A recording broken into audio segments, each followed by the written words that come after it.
All right, Sierra Leone decides 2023. Fake news, misinformation and disinformation have become increasingly prevalent in recent years due to the rise of social media platforms. These types of information can be easily spread and shared, often without any checks or balances to ensure their accuracy. During an election, this can be particularly harmful as false information can influence voters and potentially sway the election results. One way in which fake news, misinformation and disinformation can impact an election is by creating a sense of confusion and mistrust among voters. When people are exposed to conflicting information, they may become uncertain about what to believe, leading them to disengage from the political process altogether.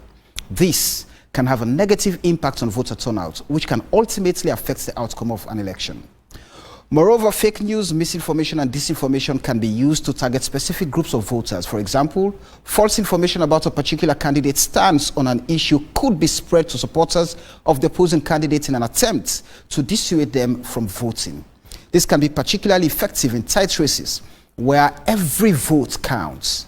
Another way in which fake news, misinformation and disinformation can impact an election is by amplifying existing biases and prejudices. False information that reinforces preconceived notions about a particular candidate or group of people can be particularly effective in influencing voters who are already inclined to believe it. This can lead to the election of candidates who may not be well suited for the job, potentially leading to negative consequences for the country. As such, it is crucial that efforts are made to combat the spread of false information during election periods. This can be achieved through a combination of media literacy, education, fact-checking initiatives, and increased regulation of social media platforms.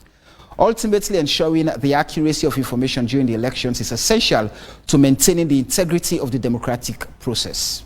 Tonight, we're taking a deep dive into the implications of fake news and misinformation on the nation's peace and democracy. My name is Samuel Wise-Bangura, and this is AYV on Sunday.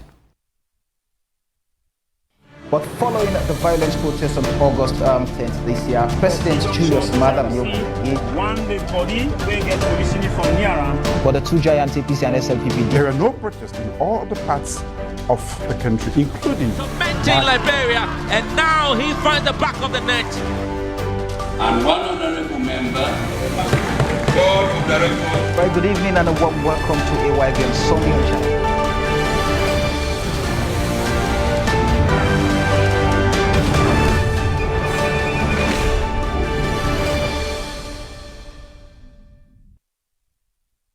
Evening and a very warm welcome to AYV on Sunday here. Today we're looking into the implications of fake news and misinformation on the nation's peace and democracy, especially as the June general elections are almost here. You can follow us on DSTV channel 399, on radio FM 11.7, on our local channel, channel 33, and on all our different social media platforms, especially AYV News Facebook page, where you have the opportunity to be part of the conversation, share your thoughts, ask your questions there. But as always, there's a plea. Ensure you tailor your messages to the issues being discussed here tonight. We shall be joining Salifu Chiono Kamara to go through some of the comments that you'll be sending. But here with me, as always, I have a star-studded panel of people who are in touch with the issues to help me unpack the conversation for the next 2 hours. I have Istina Taylor, who is the president for Women in the Media, Sierra Leone. Istina, good evening and welcome to AYV Sunday. I have Dr. Tonya Musa, who is a media and communications expert. He also lectures at the University of Sierra Leone, Frobe College to be precise. Good evening and welcome to the show. Good evening and thanks for having me. Right, I have the president for the Sierra Leone Association of Journalists, Ahmed Sahid Nasrallah, the monk. Good evening. Good evening, Samuel. Good evening, viewers and listeners. All right, I have the co-author of a book recently published entitled Combating Fake News, a guide to Sierra Leone's 2023 election, Truth in the Ballot Box, Mahmoud Tim Kabu. Good evening, Tim. Good evening, Samuel, and good evening, listeners. All right, let's start off. Dr. Musa, with for obvious reasons. What I did.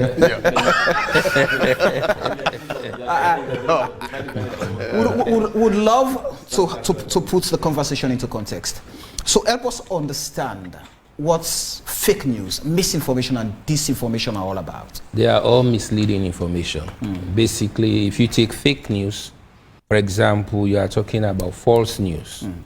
And then if you talk about misinformation, it's also false information, more or less. But then disinformation is false, but it is deliberate.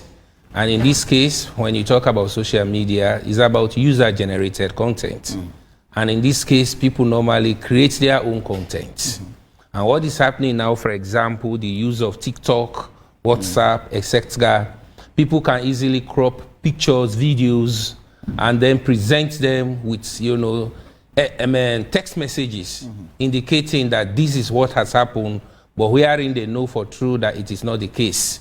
Say, for example, if you are talking about party colors, we have parties, you know, in Sierra Leone that are prominent in politics, but similar political parties in terms of colors exist in Ghana or even Nigeria, where we have larger population. So a situation in Nigeria might easily be conveyed in Sierra Leone, for example, where people have red, and then they present it as a situation in Sierra Leone. Similarly, with the green in Ghana, they can also bring that in Sierra Leone and present it as a situation in Sierra Leone.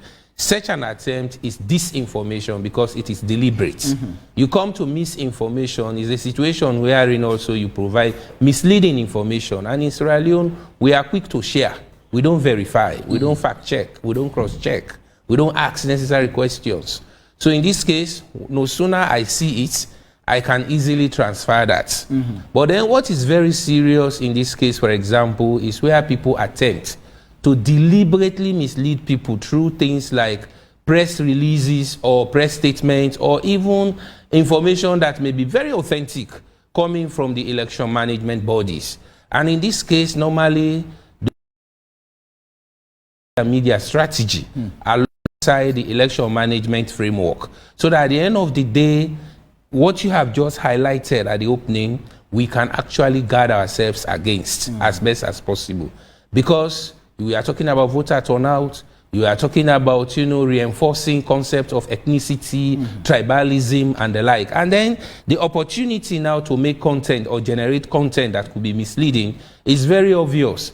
And in this case, a conversation of this nature, I think, is timely, and it is also very important, like you highlighted, that it will bring about what we call media literacy. It can also create awareness about regulatory framework, and it can also help help us to know about alternative actions. For example, where we have misleading information, fake news, or we even have misinformation, malinformation, disinformation, or any other form of misleading information, what we can do as society in terms of working towards free and fair elections. In the build-up to the elections, the stakes are getting higher, and we're seeing these are tools being employed already by those controlling the social media space especially.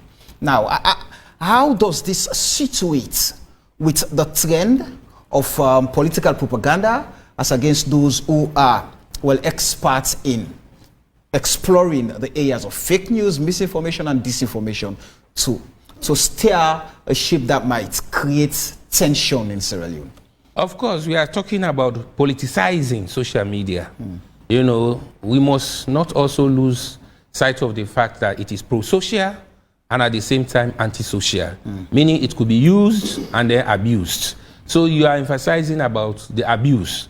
And in this case, politicians can easily take that to their advantage because we are having a society that is largely gullible, and then most people rely on opinion leaders, otherwise influencers. And so when they come on social media platform and they choose to do otherwise, it means they are going to carry the bulk of the people along. For example, in terms of audio production, people are good at that now. But then you have opportunity to also segment the audio into your own purpose and then add pictures to it, text to it, and you get that to TikTok, you know. And then when you get followers who are very new on TikTok platform, for example, they are carried away with the technology itself. A system where you see my picture and then you see the picture, somebody is talking from my back, pointing at me and then saying that this is what I have done, accompanying with audio that can also be part of SoundForge. I mean, it can easily be misleading. But we have it now as part of the technology that we are going to actually use, and we have to adapt to it. Again, you go to journalism for sure. Traditionally, we used to do what we call fact check, cross check. But the situation is now that you easily have press releases, for example, carrying inscriptions that you consider authentic. And then they come from sources, you know. So at the end of the day, journalists also who are very lazy may just conclude that this is factual, and then they end out sending that out. And then you have, you know, pool of information, you know, but they are polluted. This is what we talk about, information pollution, coming from hotspots. And the pollutants are the things that we have just mentioned. So as we get closer to the election, the situation is going to be serious. Why? If you go to the 2018 elections, for example, before the announcement by the returning officer, the nation had already got 99% of the results on WhatsApp platforms, district by district. So people are now aware of that. They are ready to work on that in their different, what you call, situation rooms. So meaning the results have even been prepared now before the elections. Right. So they are just waiting to release them. So this is why it is very much important for us to understand the manipulative rooms, techniques, devices, and key actors, you know, who may be interested in misleading the public. And then how best we can reverse that, you know, using platform of this nature. All right. Ahmed, let me bring you in. The fact that Dr. Musa mentioned journalists, mainstream journalists, not the citizens, journalists, but mainstream journalists. I think about a week or two ago, I had a conversation with Edward Okiu. He is the African editor for France 24. And we were discussing the elections and how new technologies have created a path where even what you put out, I mean, might create some doubts. So now there are softwares that I can get your voice, and it's Ahmed Sahid Nasrallah. And for us, once that is heard, we take it as it is. It's from Ahmed Sahid Nasrallah. So how much of an understanding do journalists in Sierra Leone have about fake news, misinformation, and disinformation, and how that would impact the practice itself? Yeah, thank you very much. Yeah, I think journalists are aware about this, about disinformation, malinformation, and fake news from time immemorial. Yes, we have a part of our own and training and ethics. We have been used to fact-checking information by cross-checking information, and trying to attribute and trying to ensure you get all sides to the story and trying to maintain that credibility. Yes, but I think now we are struggling in terms of getting the tools to be able to fact-check in this age of digitalization. So that's where we are now, and that's why SLAG is embarking on training of journalists to fact-check during these elections, to do social media monitoring, and to also be exposed to the basic tools of checking out social media for problematic content and trying to ensure that citizens have access to credible information. So it's a new challenge, and we are embarking on this for the first time in terms of the tools, like I said, because fact-checking on social media, you have to be exposed to the tools. It's also digital, because information is there in the virtual space, and you also have to have the tools to be able to ensure that this photo is real, this voice is from the right person, and these images are from the right event, from the right location, and this is from the right source, because we've seen where AYV front pages have been also manipulated to carry different headlines from the one that you published. And so these are all tricks, and these are all things that we are also trying to learn to be able to position ourselves during this election, so that we're able to identify them and flag them as quickly as possible, so that it doesn't undermine the credibility of the election or the election process, and undermine citizens' access to the credible information.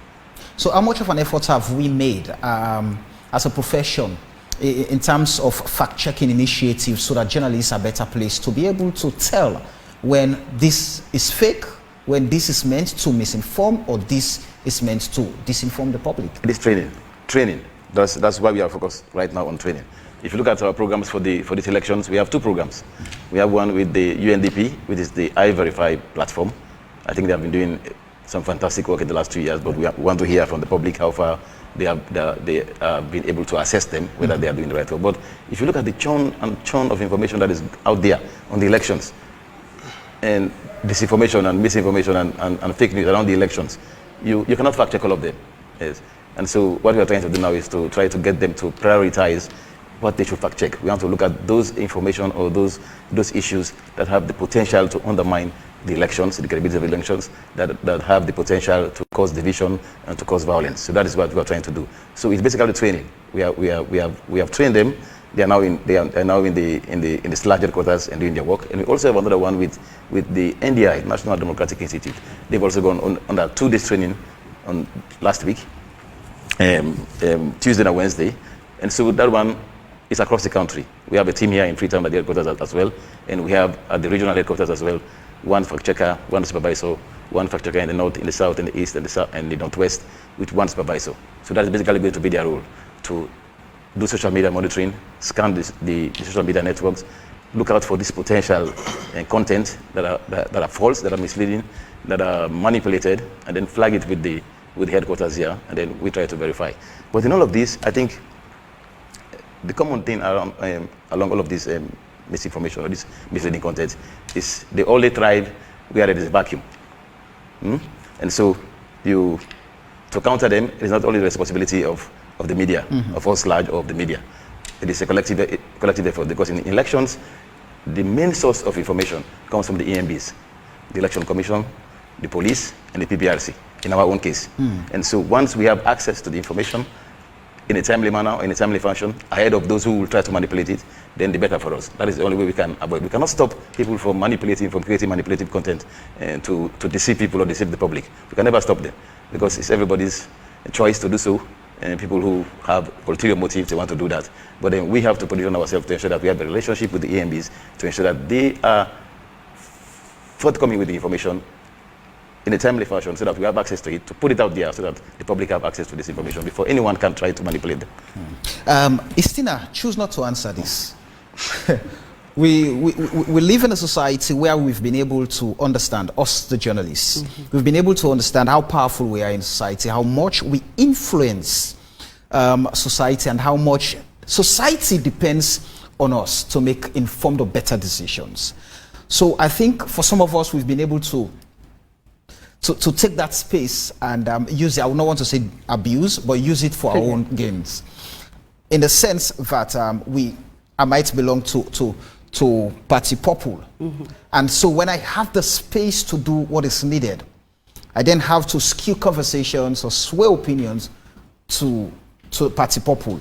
And then in return, that might spark some trouble. So first off, what's the level of responsibility that we must ensure we take as media practitioners when we tend to utilize even the social media space? Because almost all of us now on social media, and we tend to use those spaces as, it has nothing to do with AYV, it's my personal Facebook page, it's my TikTok account and all of that. How do we handle those things? So as a professional, you have to understand that when you are a journalist, there is no difference between the personal and your professional life. That's something you have to be careful with.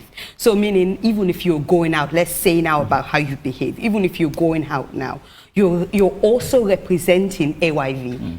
So when you behave, what you say will be quoted as someone. So there was a case a long time ago while I was with BBC Media Action in the UK. So a particular journalist was, I think, Sidewinger or so, and he said a whole lot of stuff in his personal account. And when they were doing the investigations and they held him responsible, he was sacked because of that. Because it's hard to differentiate your personal and your professional life. So that's why we have a very huge responsibilities. You know, as journalists, as media personalities, the responsibility is huge on us. There is a load that we're carrying. We are to protect. We are to be that safeguard.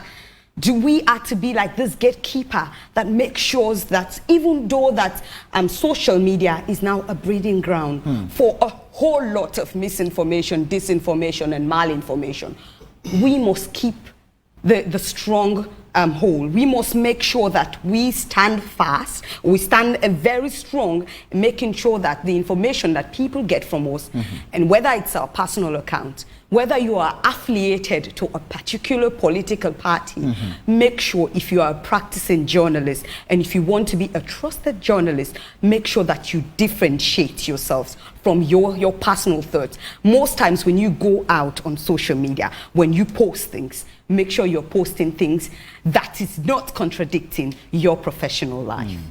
Let's talk about, at this critical period, how crucial it is for us to understand that we've seen many reports come out, ranking Sierra Leone as one of 3 most fragile countries in the sub-region, looking at our peace being deteriorated with 3rd, now 4th in the region and all of that. It puts the nation at a very fragile situation, should I say. So how much should we pay attention to that, especially in the build-up to the June polls, with all of these flying around, fake news, misinformation, disinformation coming from a group that should be trusted, from a group that is said to be, well, we've always gone with the fact that information is power. We've left out the accurate information that is really power. So how do we then factor all of those things at this period? I think journalists should, if you want to, you have a right to belong to a political party. But if you want to be in active politics, it is for your own best, in your own best interest, to leave the journalism sphere for a while and focus. You go, make sure that there is something that shows that I am leaving, I am going into politics. You might come back, there might be some issue with the trust, because I believe in that. With the training I have and with my years of experience, I believe that if you've gone to be a politician and you come back to becoming a journalist, there is some amount of trust issues.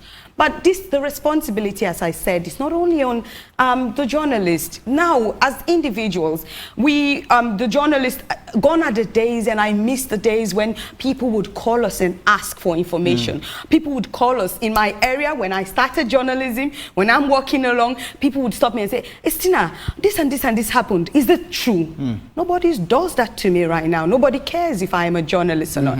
Now people can use their phone, they can take pictures. There are lots of apps where people can change the voice, where people can change, just as Doc was saying, where people can change and do something. But we have to be careful. We have to be intentional, because you might get yourself into trouble. You might be distrusted. So these are all the risks attached to that. So you have to be careful when you deal with information, when you let information out, whether you're a citizen journalist, or whether you're a journalist, or whether you're just a citizen. You have to be careful. Now, there are a few things that you have to do. So, first thing, when it comes to pictures, there are things you can check online to get it something. There is this, I've forgotten but I'll remember and then I'll mention it. You can check there and see if the picture, if the picture is there, it means it's real. Get the image? Yeah, get the image. And then there is this reverse. There is reverse, thank you. There is reverse image. So with reverse image, you can check and see. So there are times people doctor these pictures to suit them. Some things happened in other countries and then they put it, as Doc was saying, that it is in Sierra Leone. So we have to be intentional. We have to be careful. We have to ask questions. We have to make sure that when we want to send something out, we are really sure that this is right. So to protect yourself. Go ahead. Yeah. I want to disagree with you somewhere. Because in the statement you said the information, the disinformation is coming from journalists. I don't think that is the case. No.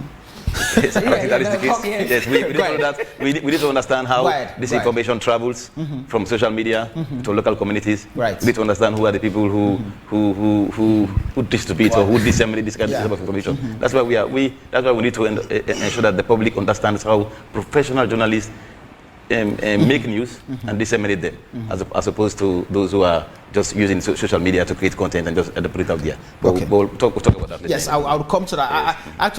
Actually, my thoughts was around amplifying those voices, because even crafting conversations, I might refer somebody who would have incited something and then start to say, oh, he said this, and this. So I'm amplified. So we'll come to that. Okay. But let me bring Tim. The concept of citizens journalism is making it worse. With a space that is very challenged to regulate, the social media.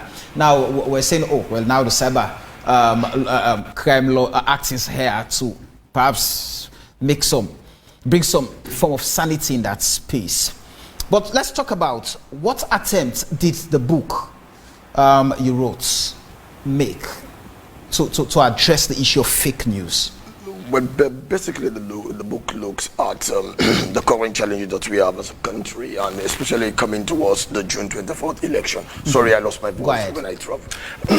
So the book looks at key areas, trying to see how we can create, shine light, using journalists to shine light on some of the key information that we need to use with respect to the coming elections. Because when we look at it and we watch at the social media and we see exactly the amount of disinformation and misinformation that keep on spreading around, and we look at it together with some of the rankings that you rightly mentioned, we sit quietly in our own. No one sponsored us. We look at it as patriotic nationals and say, well, we need to come up with something on this. So we do our research and then come up with what we wrote in the book.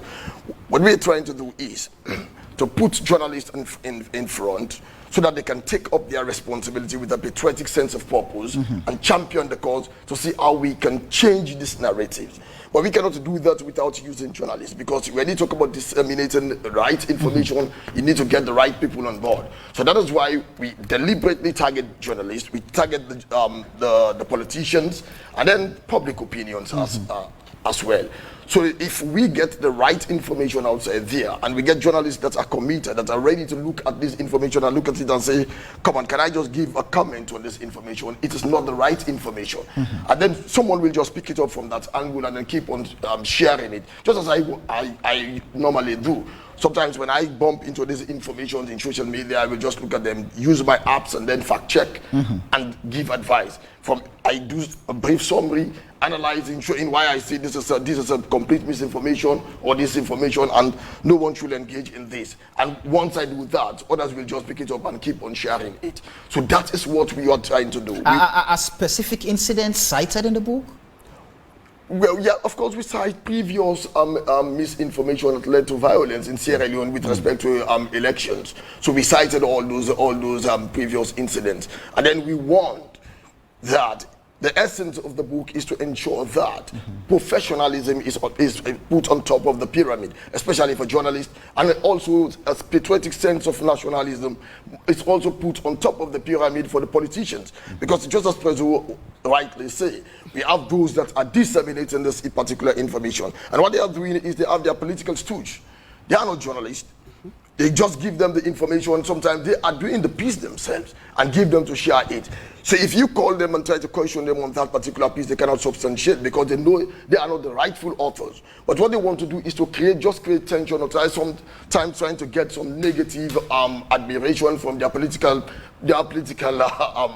leaders. So they do these things and then give their voice. So what we try is to set the political landscape right, use the right information, the right enthusiasm, the right energy to ensure that you spread on information that will not create tension for us or for the suffering majority. Because at the end of the day, it will affect us all as a nation.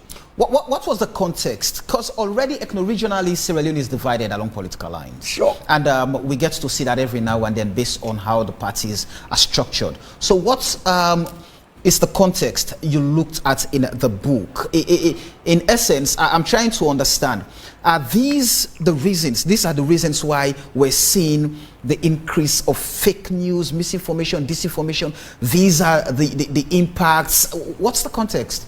It is as a result of the division. That is why we are getting this high level of misinformation that are spread, or fake news that are spreading around. I think politicians have a major role to play on this, because when you talk about the divisions, they are responsible. And we've looked at it. Both political parties, the two major political parties, are engaged in misinformation and disinformation. And we have to call it by things by their names here if we want to get to the bottom of this and get a tangible solution to put an end to it ahead of the elections. Both of them are involved in it, both the incumbent and the main opposition party. So this has continued to fuel some tensions. If you go to the southeast, you are an APC member, then you can be targeted. You risk being targeted. So too in the north. So we want to make this thing very, very simple. That politics doesn't necessarily call for tension. What we need is to get the right information, prepare your campaign messages in a manner in which you will capture the interest of the ordinary man without getting involved in regionalism or tribalism or any other odd things that will create tension for the suffering majority. All right. Dr. Musa, just before we try to directly link these fake news, misinformation and disinformation to the election, first of all, I would love to have your thoughts on what do you think is responsible for the increase in fake news, misinformation, disinformation. What's really created that space for it to thrive? Well, if we are to look at the current situation, we talk about unhealthy political conversation or unhealthy political rivalry.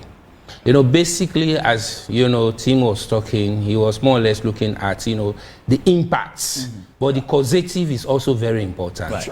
You know, the issue we are talking about here, we have mentioned journalists, but we can say the situation about journalists, you know, propelling it is not as serious as other influencers who are on the platform that are not necessarily journalists. Right. And this is why we have to understand that there are huge influencers who are using social media in the wrong way. And they might easily send out what we call hate messages, insightful statements, and then whether, you know, people are going to verify, cross-check, that's not the case. They just follow them. Whatever they say, they accept it. So it's like what we see in the media, all-powerful effects. So that effect is on the audience or the masses who just believe that whatever their godfathers are saying is correct. And you come to the use of Twitter, for example, you may realize that even educated people, you know, but because of political vendetta, they may choose to tweet things that are not correct, things that are misleading. What are you going to say about them? You know, and then you now come to the common platform where everybody can easily post what he or she feels. That is WhatsApp. And it can use or accommodate any type of, you know, local languages in Sierra Leone, audio form. So as a result, people are not interested even in fact-checking, cross-checking. The issue about I verify, fact-check is more for journalists, you know, but then the other people there is just about saying, okay, my president has already sent the message here, the voice note, and he's President Mock, I'm journalist, so I just have to accept what he has said. So we have that type of setting. So this is where, for example, we talk about hotspots. The hotspot can even move from social media to attire base. Now, some people may have little on social media and amplify it among those who are attire base. They don't even have access to social media. But the reference point is from social media. So what has been discussed at the attire base will now be the message home. And when they reach home, they will tell the entire family that this is what they have said, and we have to abide by it. So this is where we have to look at the causative. In as much as he was talking about the effect or the impact that their book or literature is talking about. Was there a gap? I'm asking because going back, there was Johnny associated with SLPP, and there were audios that were widely condemned because they were thought to be very provocative to even the stability of the state. There's Adebayo associated with the APC. I mean, he's gotten a grip. So what's really created that gap that these guys have occupied, I mean, a space that is so trust that many people follow? So I was talking about influencers. These are influencers who have huge followers. And it was about information gap. Some of the situations that gave them prominence was that they made use of the gap that existed. And when that gap existed, they filled the gap. And now they have consolidated their space. And so their followers are following them. So you have to find ways and means now to counter them, you know, in a way that people can understand what is the fact, and not only the fact, but people can improve on their political culture. Remember, this is all about political culture, which means the knowledge, the interest, the attitude, and the judgment. So people are easily judging that what the king is saying, as they call him, is what is the gospel. They have to follow the king. Right. You understand? But then somebody else somewhere might say, why? What made him king? You understand? So it means our society, requires much civic engagement. And then we are not only going to engage our conversation on the platform itself, because 40% of what we are saying is on the platform. 60% is not on the platform. And that 60% is what is creating the effect. So, for example, most of the people here you have just mentioned, Adebayo, they are here to listen to him. They are here to hear his voice. But whatever those who listen to him will say to those who are not listening, they just come to a conclusion that it is factual. So in this case, you now see that the problem or the challenge is not more or less with the journalist. Why? Because the journalist has what we call large code of conduct that guides him or her to conduct him or herself. There is the IMC code of practice that will restrict the media house in terms of what to do. Now you go to those I've just mentioned, who are waiting on the long bench, the other locations, as you say, they are the attire base, they are in the Poda going home and the like, and then whatever they are going to tell their families, their close friends, they are going to believe them without processing them. So this is where the seriousness lies. And now as we approach the election, like I said, you are talking about disinformation. The seriousness of that is going to deal with figures and names. All right? And then that will not be the responsibility of journalists. Before they come in with their stories, people are already misled or misinformed people about what the reality is. Now start with the very nature of the elections. We used to have simple majority. We are now talking about 11% and the like. Even how to distribute that, if we are not quick enough, social media conversation is going to cause serious problems. Because people are already waiting that I have voted and I voted for Samuel in this constituency. Irrespective of whatever they are saying, Samuel is going to be, So this is where we have to actually be mindful about what we are going to do. In as much as we are improving, or there is what we call changing democracy, we also have to ensure that we respond to the new technology. And that is why we also as journalists need to understand the PR system, the new electoral system. We have to understand it to the fullest, because we will be in a position to be able to explain to the public about that system. And counter fake news. It's about whether they are willing to listen to credible voices as well. Just as to what Doc is saying. So let me ask this question. As you said that, let's take a look at the mainstream media, for example. I know it's a space study. Of course, there is some form of sanitization. But let's look at the space and see how even ownership of the media houses. So you have, it is very clear that some media houses are owned indirectly by politicians, some are financed by politicians. And so the issue of disinformation, again, comes into play. So I want to skew this in favor of this as against this. And it's deliberate. That is not basically disinformation. But the problem we have with our own journalists is the fact that they have gone political. And they have come out to the public and say we are supporting this political party. Not that they are putting out this information to mislead the public, but they have been bold enough to come out and say we are supporting this political party and we are going to put all our energies to ensure that this political party or this candidate wins, as opposed to putting the public's interest first. That is the problem we have with them, not with them disseminating misinformation. The misinformation comes from the space, the civic space that we have. In that civic space, there is no room for the ordinary voice anymore. All those people you see there talking, commenting on issues, they have political, they have affiliations, they have agenda, and so they are talking on behalf of the people. Which people? Which ordinary people? It's their own interest they are talking about. So they have crowded that space, and there is no room for that ordinary voice again, the voice of the voiceless. That ordinary woman in the village, you want to turn the mic on. The voice of the voiceless. Yes, they are claiming to be the voice of the voiceless. So that's the problem we have. And so that is very tricky. And the gap you're talking about, the information gap, which Antonio was talking about. Remember, we have in some fake news is not new, and disinformation is not new. Remember, we have Bush Radio. Back then, in days before we have the social media now, it used to be Bush Radio. People spread this news by word of mouth, and it spread like bushfire in the Amatan.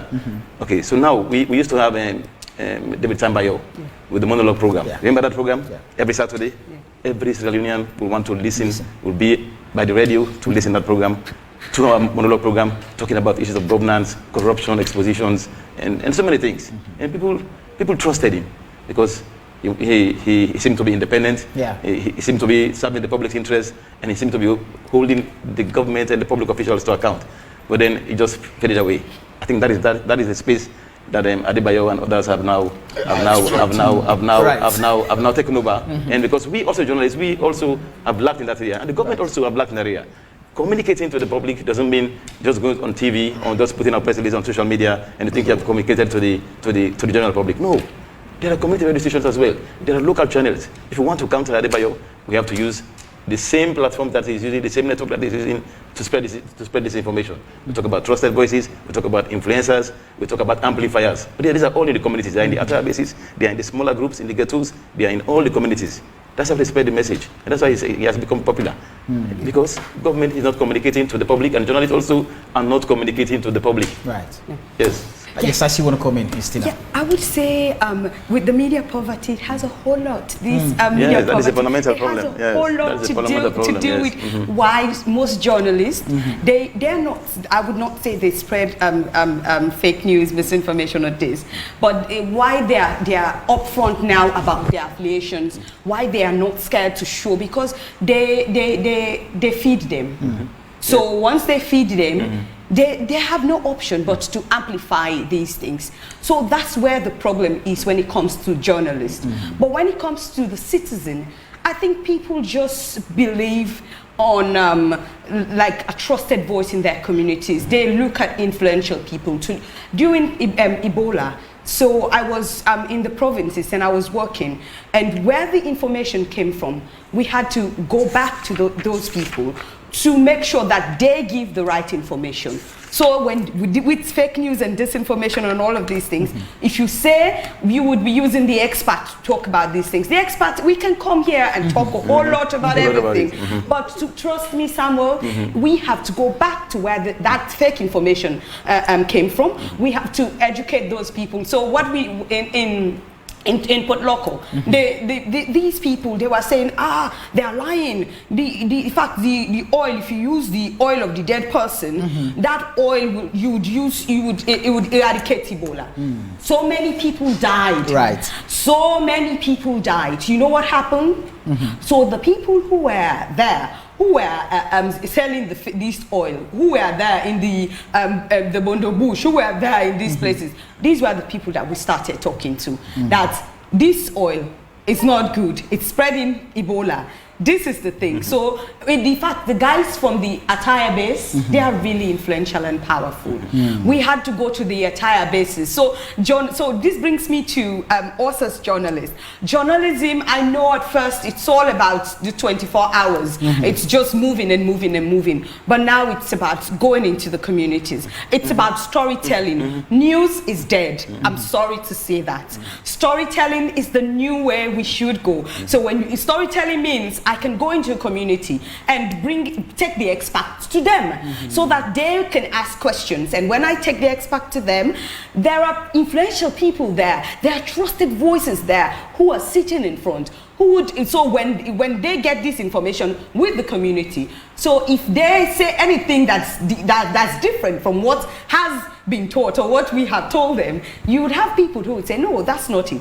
So we were doing a town hall when I was with BBC. So we went, it's about malaria, the misinformation that is spread, right, that if you drink beer, you would have malaria. If you drink, if you eat too much egg, children are deprived from protein because of malaria. So when I went there, and the first question I asked, where do you get these kinds of information?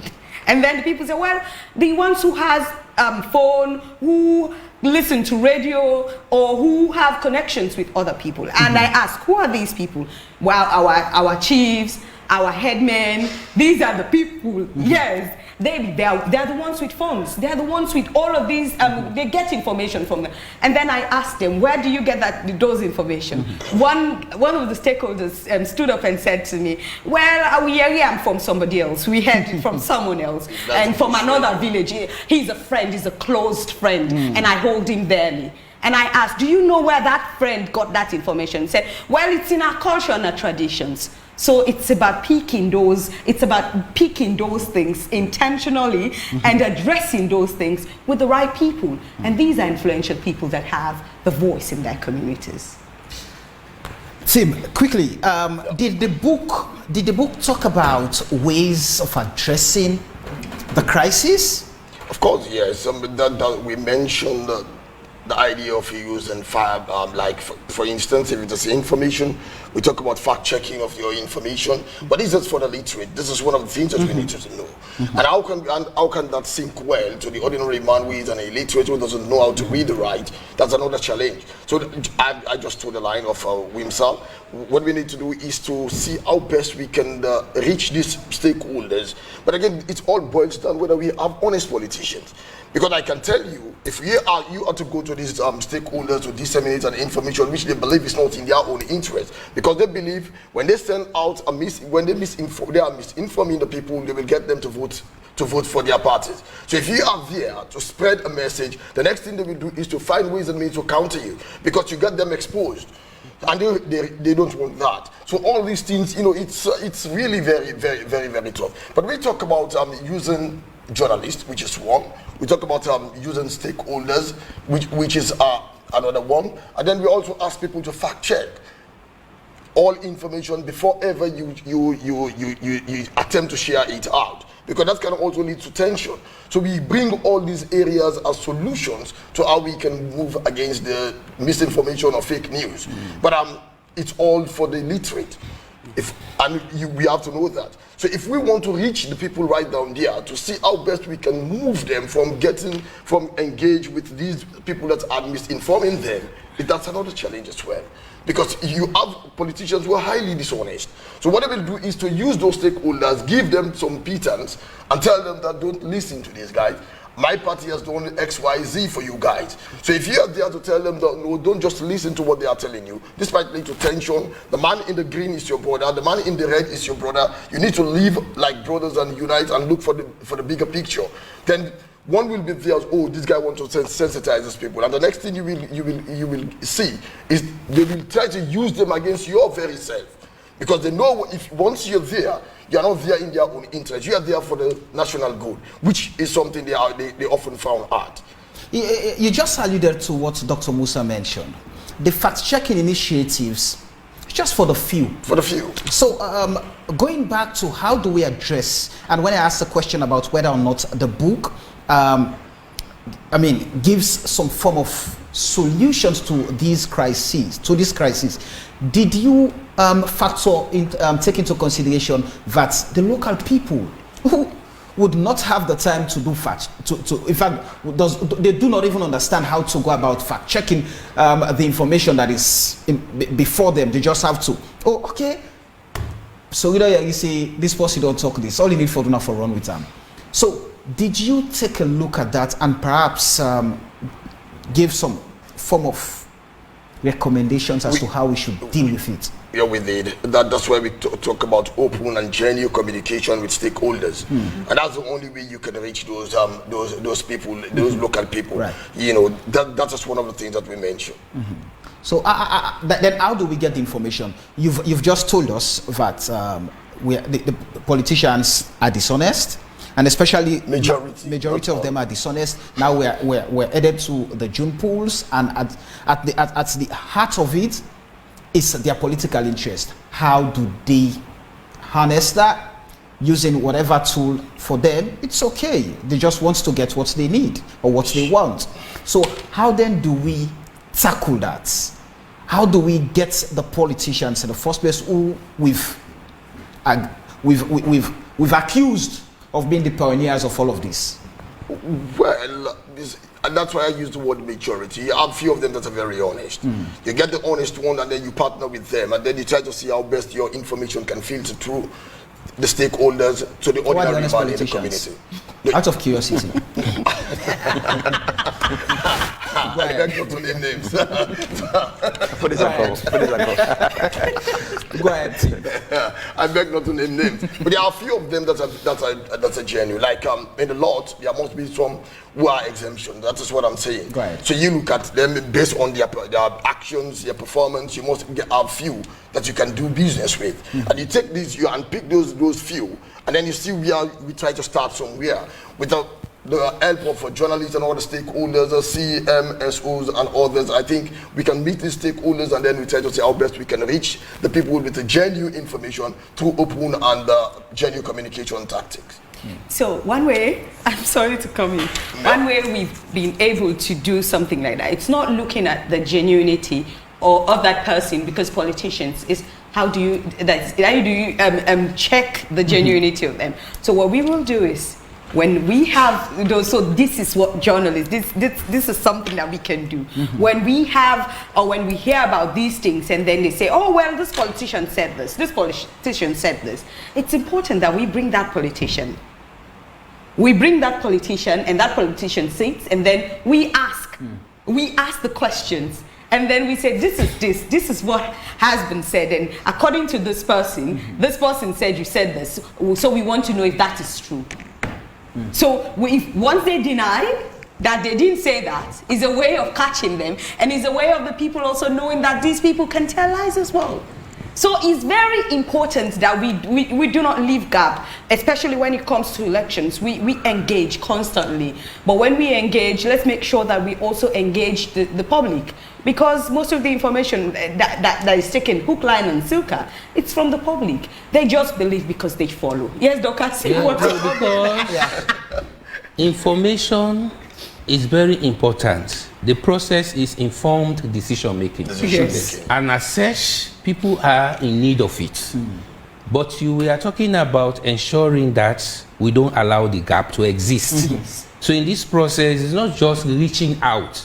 You have to also use the digital platform.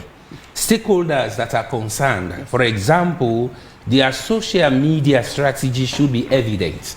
That is the Ministry of Information and Communication, and the Election Commission, Sierra Leone, and then the Sierra Leone Police and the like. Because these are institutions that are very much strategic in this process.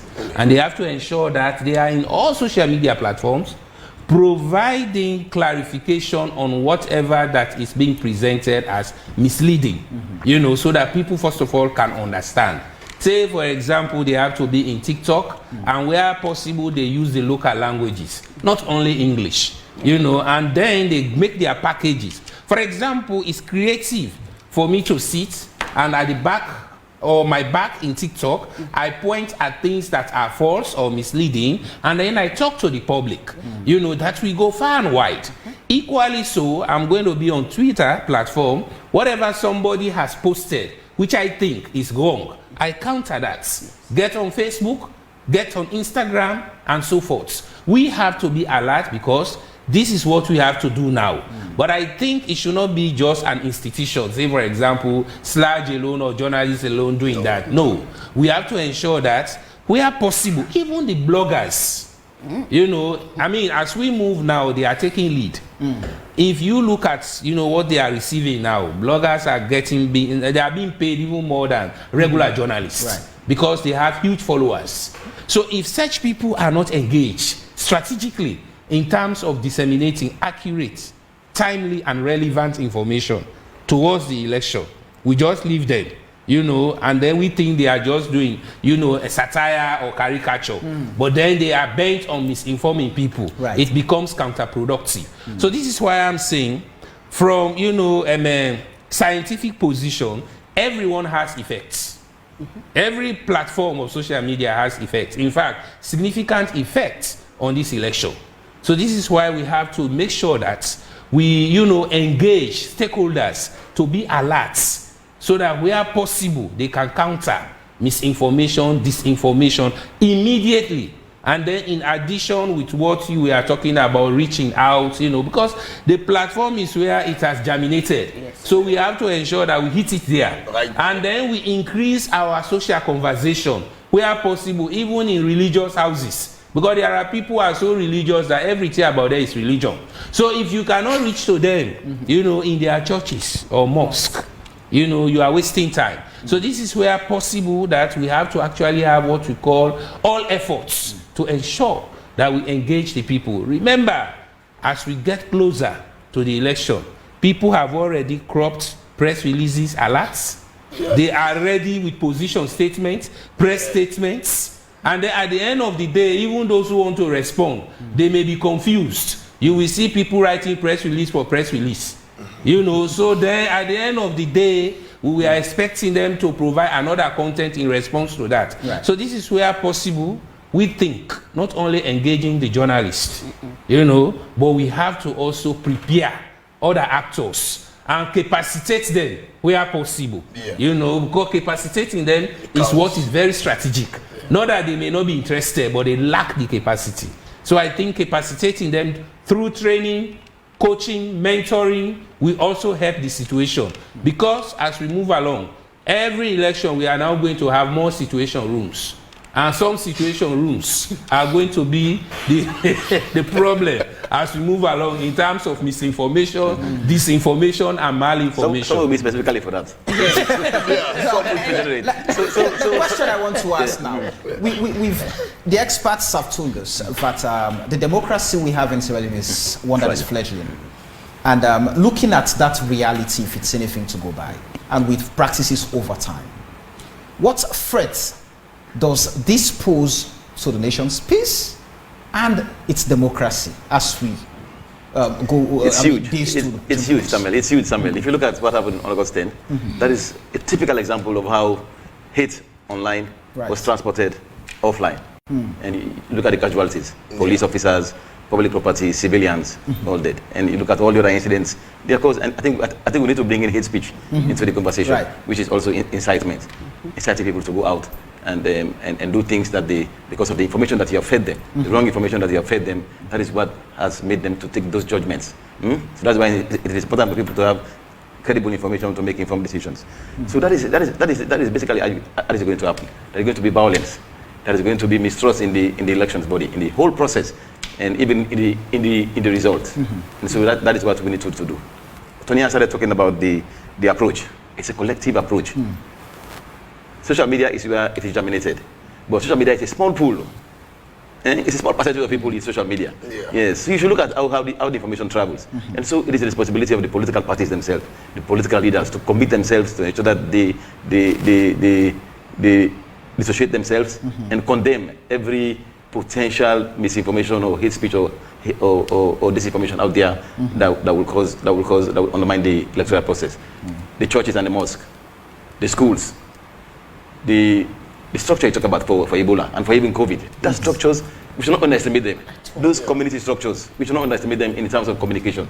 That is where the messages are reinforced. And so we need to use that structure again to pass on the information. That is how Adebayo message goes down, filters to the least community. That is how they do. There are people who are dedicated to package this information and put it into segments and then go to the communities, gather people, put on Bluetooth speaker and play for them to understand, and then the amplifiers and the trusted voices run with it, and people they continue to reinforce those messages. And that's how they form their opinions and they take action.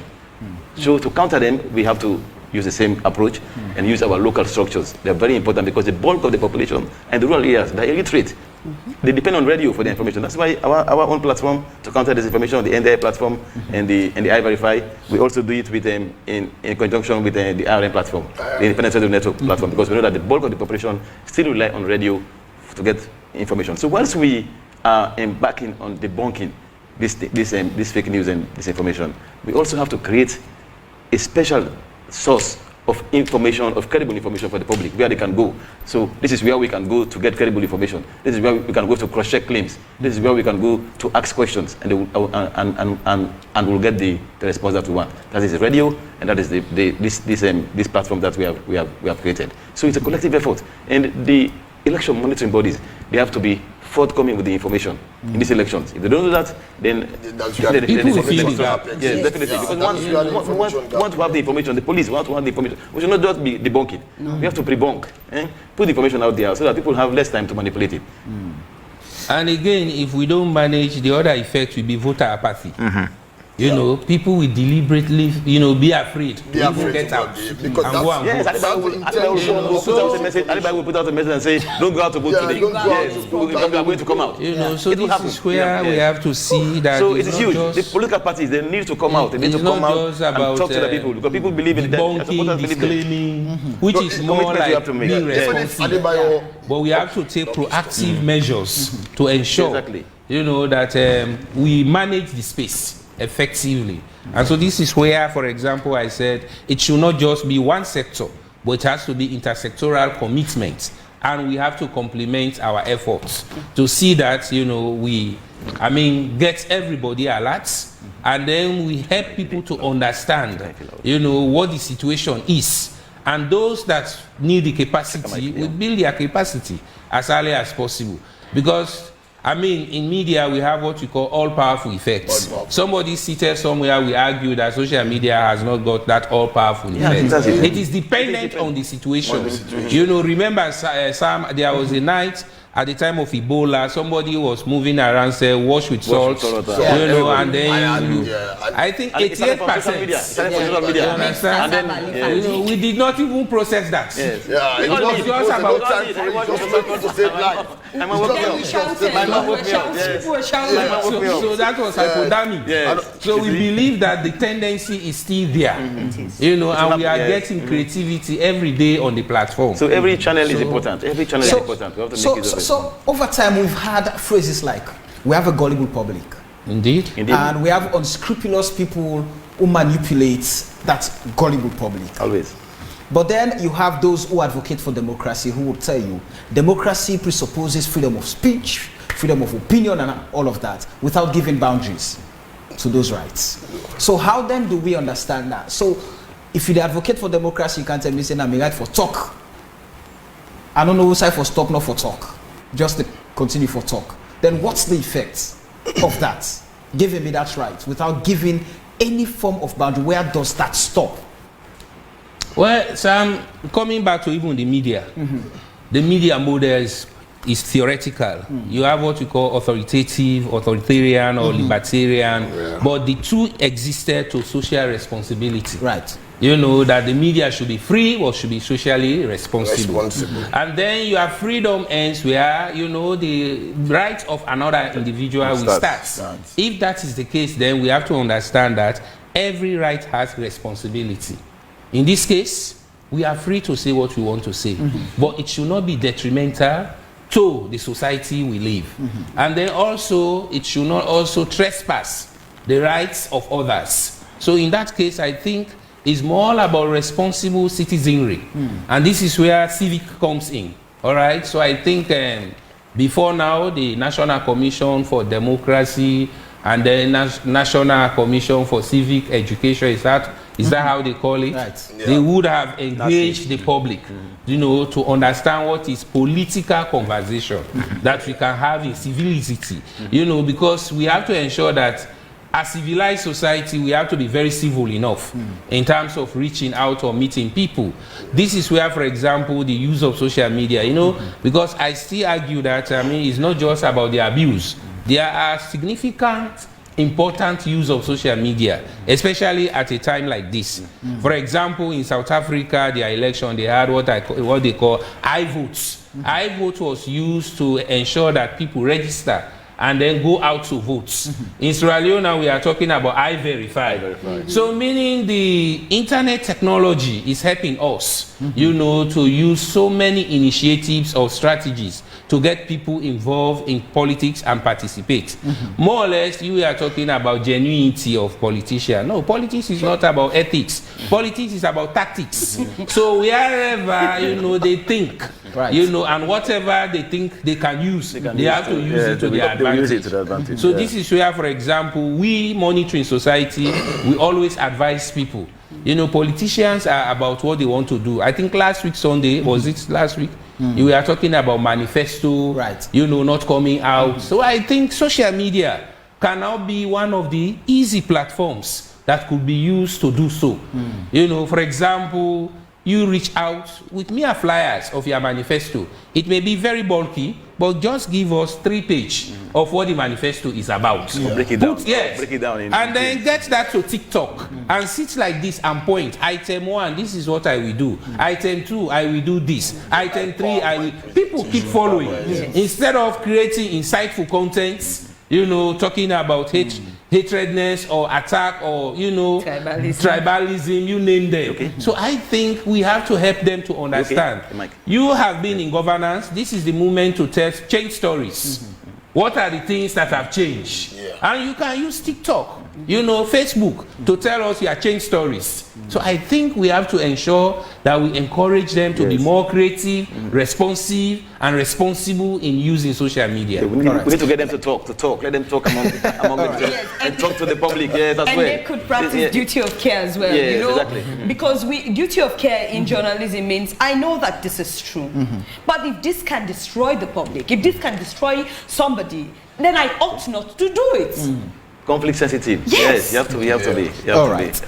Quickly, we have to go and talk to some of practitioners, those in the space. One of our reporters went out and sought the views of some journalists and were bloggers to get their opinion on what the implications of fake news, misinformation, and disinformation are. Let's now take those voices and we'll be right back. Well, fake news, misinformation has a lot of pitfalls, right? In the first place, it has a tendency to debar democracy in any country. It has a tendency to debar democracy in any country, you know, because we've made a lot of progresses as a country. We've gone too far. But fake news, when they are not verified, they have been propagated by people we call citizen journalists. It has a tendency to create war in the country. It creates war. It will split, you know, the ethnicity of the country. Fake news can debar development in a country, and it has a tendency again to make other political parties or other politicians feel aggrieved, even if when they are not aggrieved, even if when the wrong thing is not being done to them, but they will feel aggrieved because of fake news. It has a tendency to even allow other politicians to resist the outcome of an election because of fake news, misinformation. It has so many bad effects in the country, right? It has a tendency to create war, to debar democratic tenets, fake news. It has the tendency to make citizens resist the reality on the ground, fake news. Misinformation, of course, can lead to disaster, catastrophe in a country. So those are very, very important. So as a responsible government, I am craving the indulgence on this particular government to pay more attention on the conventional media, that is the traditional media, rather than the citizen journalism. I'm seeing a lot of government functionaries, I will not name them here for competent reasons, right? They've been paying attention to bloggers. I'm not saying bloggers should not be promoted, bloggers should not be helped, but they should be guided because they don't have the ethics. They are not governed by a regulatory body. Like for the conventional media, it is being governed by the Independent Media Commission, where we have our media ethics, our protocols to uphold. If you have found wanting, then an institution will take you to the IMC for disciplinary action. So therefore, before you publish any information, you need to fact check the information to make sure that that information is relevant, it is authentic, it is truthful, rather than sharing any information you get from the social media. Anybody can go to social media and write whatever he or she feels to write. So you as a responsible journalist, you as a conventional journalist, you have the obligation, you have the ethos, right, to verify those information. You need to get one side, then the other side, then if possible the third side, so that it keeps you abreast, you know, with happenings around the country. So that is very, very important. So it is high time we control the mismanagement or the spread of misinformation. It has a tendency to debar our democracy. And we've come from what? 11 years, senseless rebel war. So we are not hoping, we are not wishing to go back where we've come from. So therefore, please, I'm begging, I'm pleading to even colleagues in the conventional media, don't be excited when you are doing your reporting. You are not part of the news. You are reporting the news. Don't be hasty. Don't take a hasty decision. Don't be urged to break the news. Before you break the news, make sure the news is authentic. As media professionals, we have the responsibility to be very conscious about, conflict-sensitive reporting. Don't report things that will flare up tensions, that will flare up emotions, conflicts, violence, as the case may be. So, as media professionals, we have the responsibility. As for me, I've covered several elections. I covered the 2022 election. I covered 2007 election. I also covered the 2012 and also the 2018, in different forms. But I know that us, as media professionals, we have a responsibility. And that responsibility is to keep the peace. We do our best all the time for make sure we will report issues based on accuracy, based on fact, and based on cogency. We're also aware that misinformation and fake news get the potential for even polarize, for even create distrust in the public media. So therefore, we not engage in anything where we create that kind of situation for we people. So as media practitioners, we are also encouraging our fellow colleagues to also follow suit, to do things that are right, so that as we move towards the June 24th, 2023 presidential and general elections, that we can have or bear in mind that the peace that we enjoy in this country, that peace can only be protected by how we do our work and how we portray. I think the Green Can war, Green Can problem, and we all know say over the years we're going to get problem challenges in this country, and of course one way fought for peace in Sierra Leone plenty. So we're not going for go, so we don't come out. The council say we get a war way now law when a war don't bring problem in the country. We don't get so many challenges in Sierra Leone. I feel say this election will come.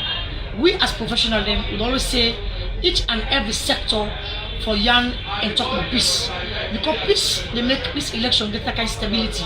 But the only thing I say, all the sectors they wait for bring peace, for always bring the actual change, make one not happen or one not happen in the future.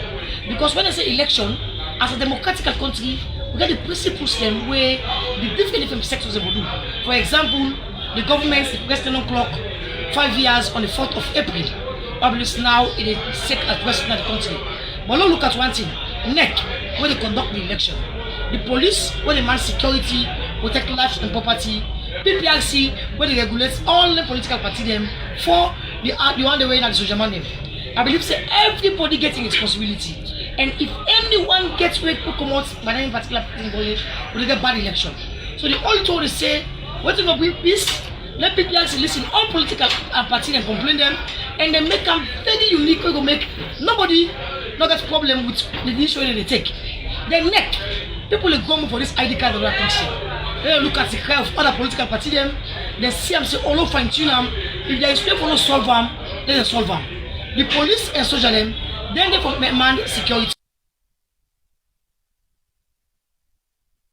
All right, those were views from some journalists and, mainstream journalists and citizens, professional journalists and citizens journalists.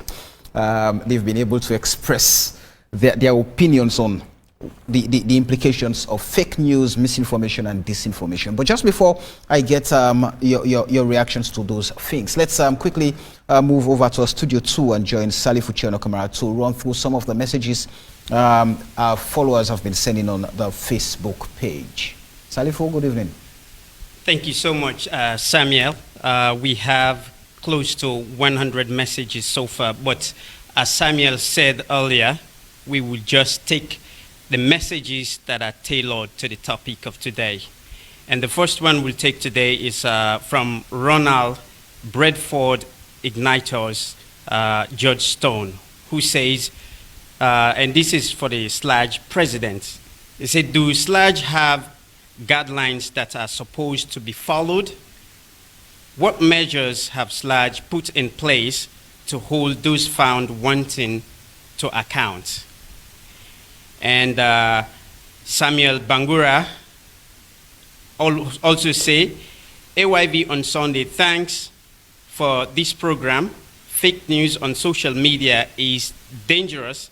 It can destroy a whole nation by telling a little lie, will blow a fire and people start to fight and killing each other and destroy properties. And this is not the AYV Samuel Wise. This is another Samuel Bangura. And Abubakar Rashid says, fake news is everywhere. Even Western media do pass fake news. I don't think we should blame politicians or whosoever. Information is like food. People go in search of it. The problem is how we verify those information. Also, we should differentiate between propaganda and misinformation. And John Kanu says, journalism is dead in Sierra Leone.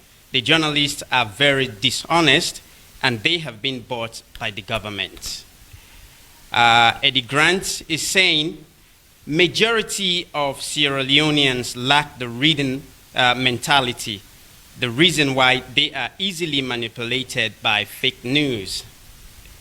And Raymond Kagbo says, traditional news have lost innovative ways to capture the attention of audiences, and audiences have lost trust.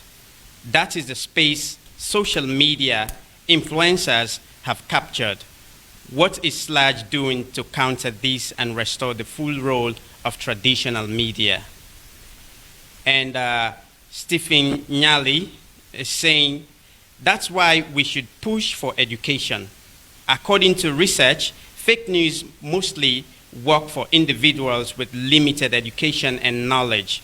Educated individuals are ask critical questions and check before believing. And Ronald Bradford again, perhaps if punitive measures were put in place with hefty fines, then maybe those in the habit will fact check their information and sources. And Janice Alex says, the reason for that gap, from my opinion, is that the mainstream media has not been honest and realistic with the people.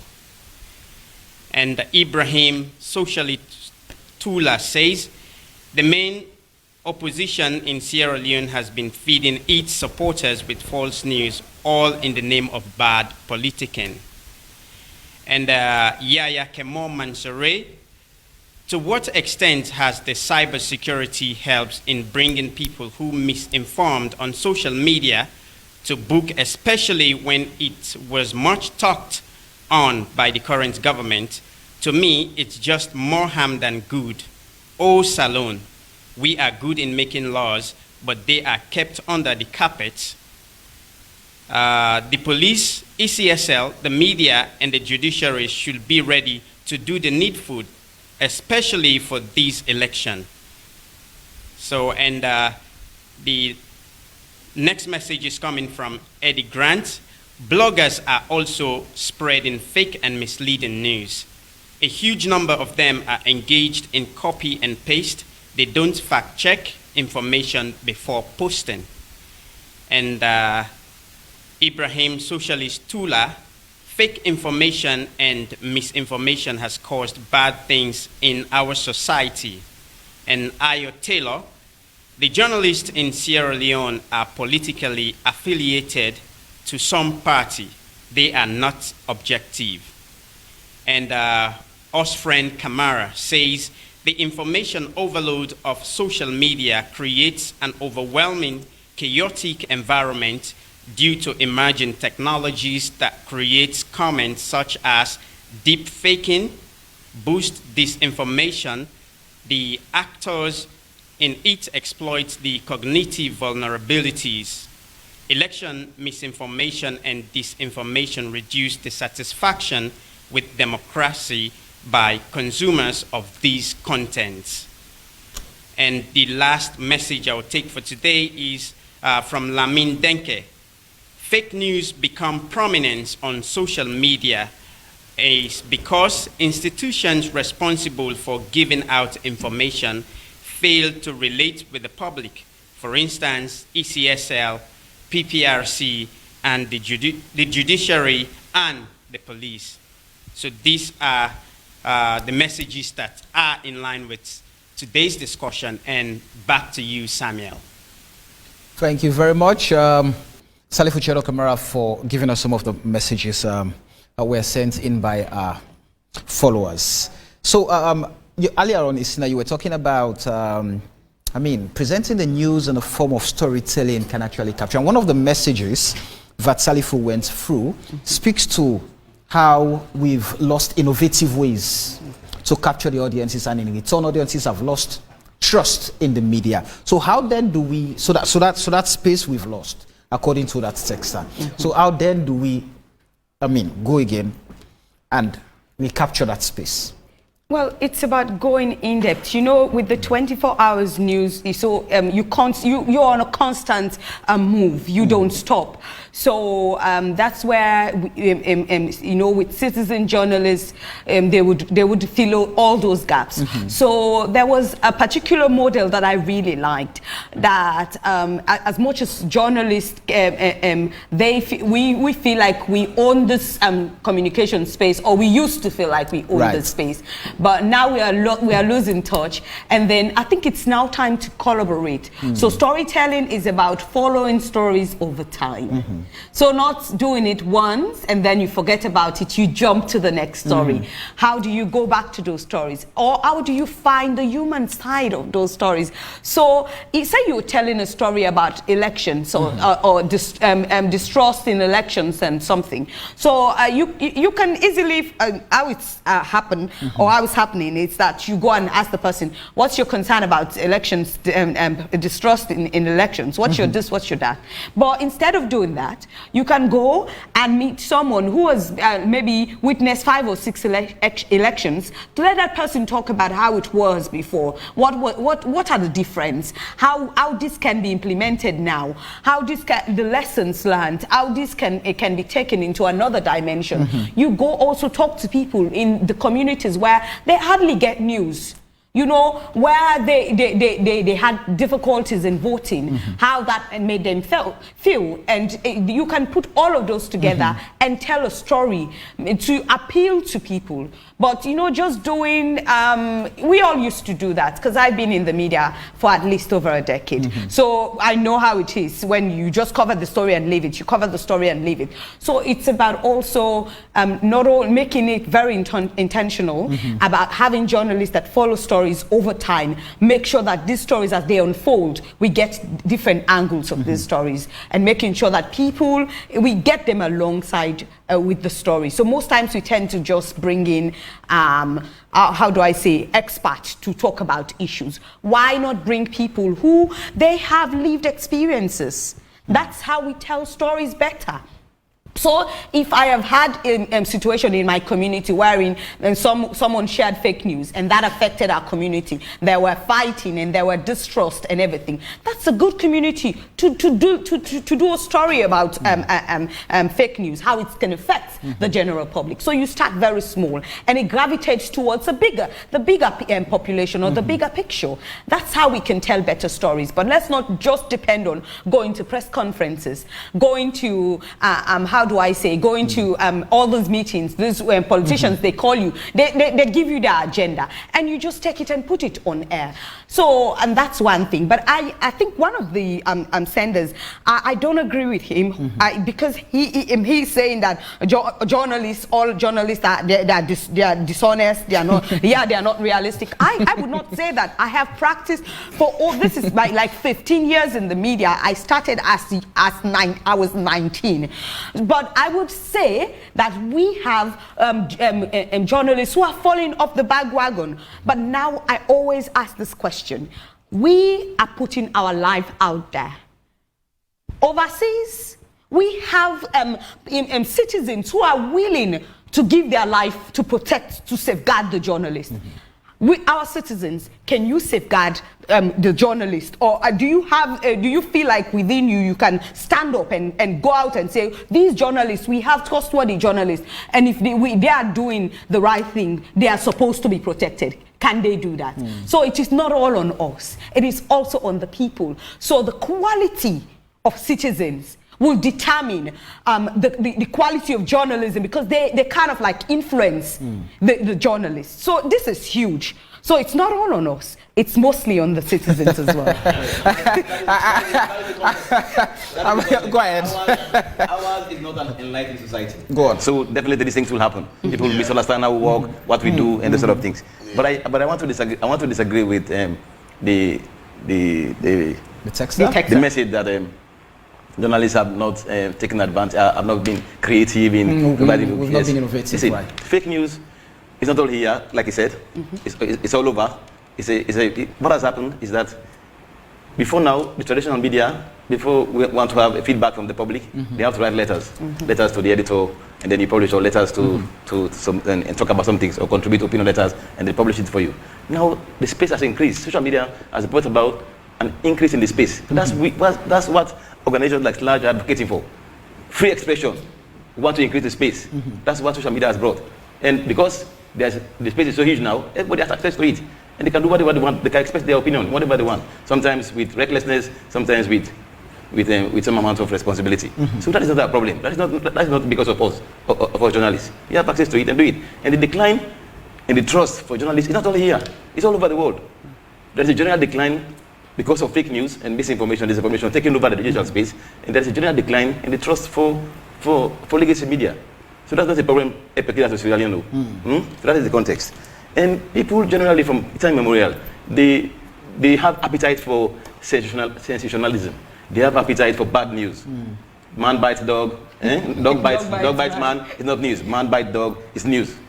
If it bleeds, then it's news. Yes. See, so that is the appetite of people all over the world. So don't blame us who say journalists are not to blame. We do things in a professional manner, because if you look at the process, how we gather news, how we write news, and how we disseminate it, then you know the kind of things that we go through, the kind of ordeal that we go through to get the information out there to you, the correct information, accurate information, to help you make informed decisions. So I don't think we should blame journalists about that. What the president of WIMSA was emphasizing, we call it advocacy journalism.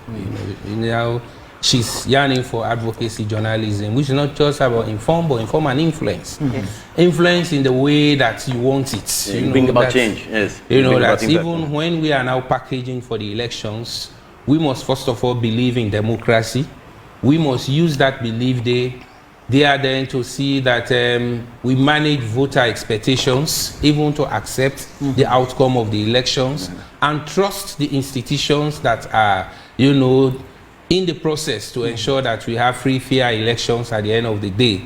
So that being the case, we as journalists who are delivering or creating the content, we should approach it, you know, in the context of advocacy journalism.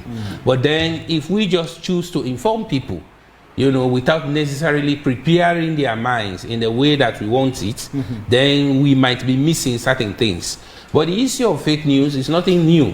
Why do you think Trump was suspended on Twitter, you know, at the time of the elections in US? You know, so meaning start from where we refer to as the baseline for democracy. So coming out to Sierra Leone, democracy that is always described as being fragile, we will now see that we are going to copy what is happening. But basically, if we decide as journalists to ensure that we work on advocacy journalism, so that we can also package behavioral change of mindsets, you know, in our reportage, that can help the situation. With that, in fact, that can help reduce the concept of regionalism, ethnicity, you know, and then ensure that also we don't just inform people, but we also educate them around the process, so that can help manage their expectations. Or else, now everybody, if you ask, you know, there is going to be, if you ask party A, there is not going to be any runoff, party B, no runoff. So, I mean, if there is any runoff at the end now, we don't want to be cut off. What we believe in the process is that people should understand, you know, who are the actors, what they are doing, and how they should respond, you know, to the process as we move along. That all we have is Sierra Leone, for example, and the interests of Sierra Leone should be above all political parties. That should also be seen in our editorials, we as journalists. So like she said earlier on, that journalists now have size or position in politics. Yes, these are political animals. We don't take that away from them. But they have chosen to be public servants in the sense that they are serving the public, guided by the IMC Code of Practice, which emphasizes fairness, balance, accuracy, relevance, and the like. Monk told you that people like trivialized information, sensational news, yes, gossip stories, and the like. But then that cannot take us away from our moral responsibility. She was talking about media poverty, yes, I mean, but then information poverty also is there.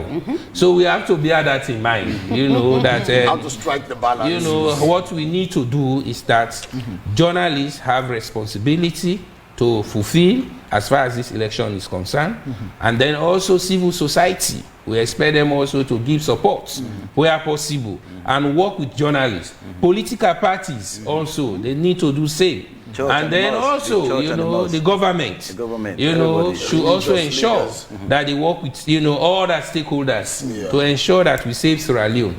You know, it's very important for us because, I mean, when you go to media theories, we even say those who have lies to tell is an opportunity for them to tell that lies. Failing to hear that lies, you might not even know what is truthful. You know, but then at this moment now, that critical analysis, you understand? Yes. So if you cannot just say, Samuel, you cannot just say we erase misleading information entirely. Because until people know what is misleading, they may not judge what is leading. So when it's misleading, you have to have the correct information to give them. So when you take it out, give them the correct information.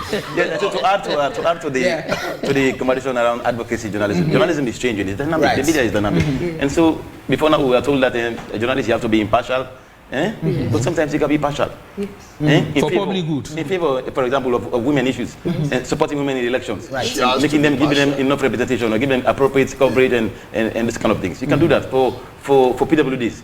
You can be biased in favor of certain people. That is the work of the media because they are powerless. So you be the voice of the voiceless. So yes, Tim, let me quickly hear your comments. I think the entire thing centered around upping our game in terms of professionalism. As journalists, we are told, the doc is here, we are told that we need to be even-handed in executing our profession. And then this is the most important time that we need to up our game because taking into cognizance some of the rankings, international rankings that you rightly mentioned, and I think we need to be more even-handed by projecting the interest of the country first, ahead of all other interests. We know, yes, you can be partisan, you have your own personal interest, but it comes when there is peace. If there is instability, then even your own personal interest is at stake. So once you have that in your head, and you know there is the bigger picture is about peace and stability in your own country.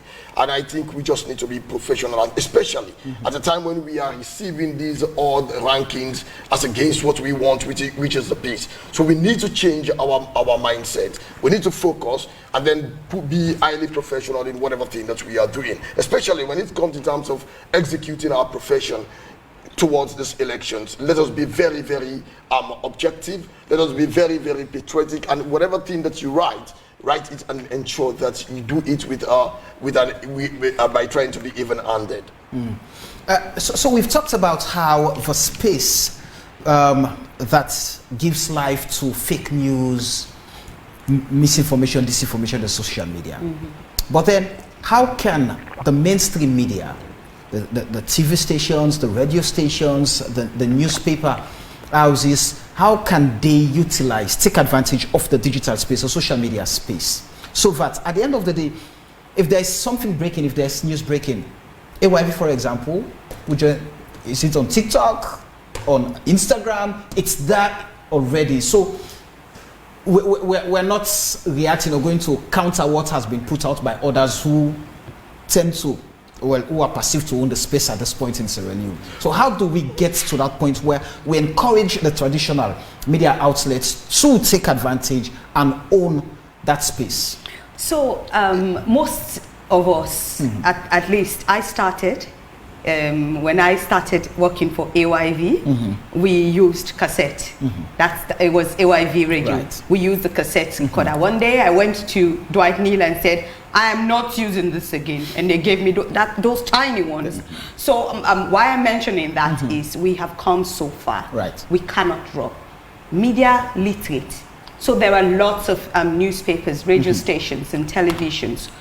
I know we are most, if you are over 30 or 40, it's hard for you to like immerse yourself on to know the digital platforms, to know how it's being used, to know how to get information, to know how to check. Imagine there are clicks, there are clicks bots, there are trolls, there are fake websites online. So how do we identify these things? It's about immersing ourselves, making sure that we get all on board, making sure that we are digital literate enough to understand, so that people who are doing, the ones who are doing that, they are really literate. They are experts in sending fake information and everything. We have to be experts too as journalists to be able to combat disinformation, misinformation, and even the public as well. Now, say for example, you are a citizen, and then a website's name Electoral Commission is popping up, and they have thousands of likes and everything. One, you have to make sure that you look for spelling mistakes. These are signs, because that we cannot have two electoral commission on the same platform, so they will have to spell it differently. So these are the kinds of things that you have to look for when you are trying to pick out the fault, or trying to pick out that there is some sort of misinformation and there's some sort of dishonesty in this particular page. And there are bots and trolls as well, where and bots and trolls, they are the ones who would that would be a post and it's well liked on social media, and people like to follow likes, and people like to follow all these things on social media. These are the things that are changing, that are taking all of this. So we have to be cognizant as journalists. To be honest, we have to trends, be digital. Let us try. I know it's hard if you're above 50 and you've been used to writing on a piece of paper, or you've been used to just doing things without technology. You have to gravitate towards it. Well, she was more or less talking about the technology side of things, but the context is like what you were asking, to take the space. We really have to be collaborative. Because say, for example, the event is happening in Pujeong. AYV has a reporter there, but then there is SLBC, you understand? And then what we help, people from spreading false information or misleading information, and how can AYV, with good reach, can easily get that information. In Sierra Leone, we are yet really to get what we call news agency. That could be digital, where you have all forms of news content available, be it text, video, graphic, animation, and the like, so that we might even have what we call 24 hours news channels in Sierra Leone, real time. We are far from that for now. But if we don't have that at the moment, then we have to be very collaborative, so that at the end of the day, we might not actually starve our listeners, viewers, because we don't have reporters there. So this is where, for example, the IRN is just one network to ensure that they get information, deploy reporters on election day, for example, so that they can feed, the hub with information right around. But again, there are other partners or networks that are not within that network. So we think that moving towards the election now, we have to get collaboration so that we may collaborate and support each other with real information, which we can use to counter fake or misleading information. Remember, I told you that as we get closer, people already have information in readiness. Templates. So all they want to do now is to supply. But then if we can always be alert to provide alternative explanation, presentation, that can, deflate what they have, then we are in space to protect or save the nation. There the strategy lies. Secondly, also, is that she was talking about the knowledge, the technology, and then the knowledge of the technology. Again, also, we have to adopt it. That is the situation. You have the knowledge, but if you cannot adopt it, there will be challenge. Yes. Say, for example, she was talking about recording devices and the like. I mean, we are now getting to a point that as long as you are a journalist, well-known, almost every minute or hour you expect yourself to be added to WhatsApp groups, willing or not. And when you go there are WhatsApp groups that are created with single editorial that is uniform. We are here for this purpose. For us now who understand what is social engineering, social media can also create what we call connective logic. Connect the minds, play on the minds, and ensure that you keep them intact. So if you come with that minds, including you, when you are added here, they expect that they are manipulating your mind. Right. You understand? And then there in set groups, you get all horrible information. Right. You know, about who is doing where, what is happening there. And then you get people in conversation, even from, you know, the other part of the globe. What do we do as journalists? Are you going to intercept? Are you going to tell them that what you are doing here is wrong? Are you going to abandon them? Then they become suspicious of you? So, you know, I mean, the digital risk is also very serious here. Right. So this is where, for example, like I was talking about, you know, adapting the technology also is very important. How are we going to save our heads? How are we going to save our credibility? You know, at every point in time. On Facebook, it's easy for me to post what I want. And also remove people not to tag me. You understand? So as we move now, you can agree with me, except you close that, but people want to tag you because you have huge followers. Evidently. You know, so now, I think Sludge, the IMC, civil society, Ministry of Information and Communication, even the Sierra Leone police, and then the election How about management. you, the academic portals? Well, you know, the academia, we are, I mean, it's very important what you have asked. You know, first of all, it is our business to remind them about realities and effects. Exactly. Otherwise, scenarios. For example, all we are doing now is managing the peace, okay? But it is our responsibility to tell them about the TRC. That alone can remind them about our ugly past. Yeah. It is our responsibility to tell them about the special courts, the purpose for which it was established, to fight against impunity. That if there are people who are going to do certain things, irrespective of their position today, you understand, they may be held accountable at some point in time. That is academic.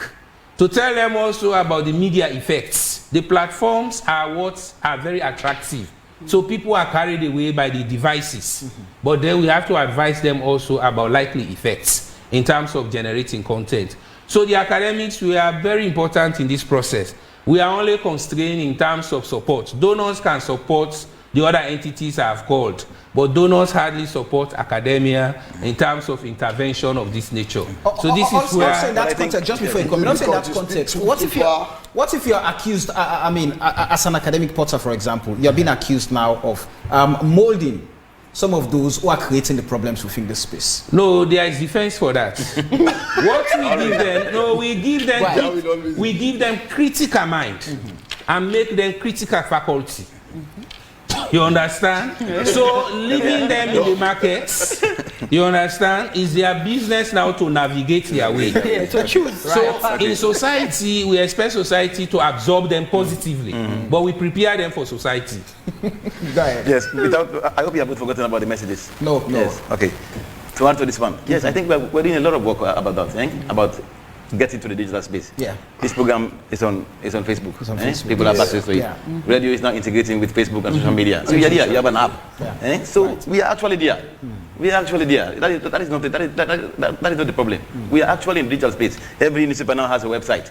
They have a Facebook page. Some have a Facebook page. Yeah. Whether they are populating it every day is another question.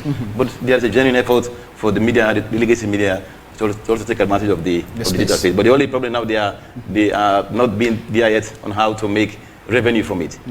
That is a challenge. Right. But I think we're making some progress. And what's the problem with that? So we're talking about going digital, and how do we get our product digitized? The country itself It's yet to meet. Yes, we don't have the infrastructure for that. So you can't, so you have to maintain that balance. You have to have the traditional way and link it to the digital. Until we have the infrastructure, like 24-hour power supply, like access to data for most people. If you look at the statistics, they're not internet penetration. Internet penetration is still about 11.7. Internet penetration. And it's worse for Twitter and the other ones.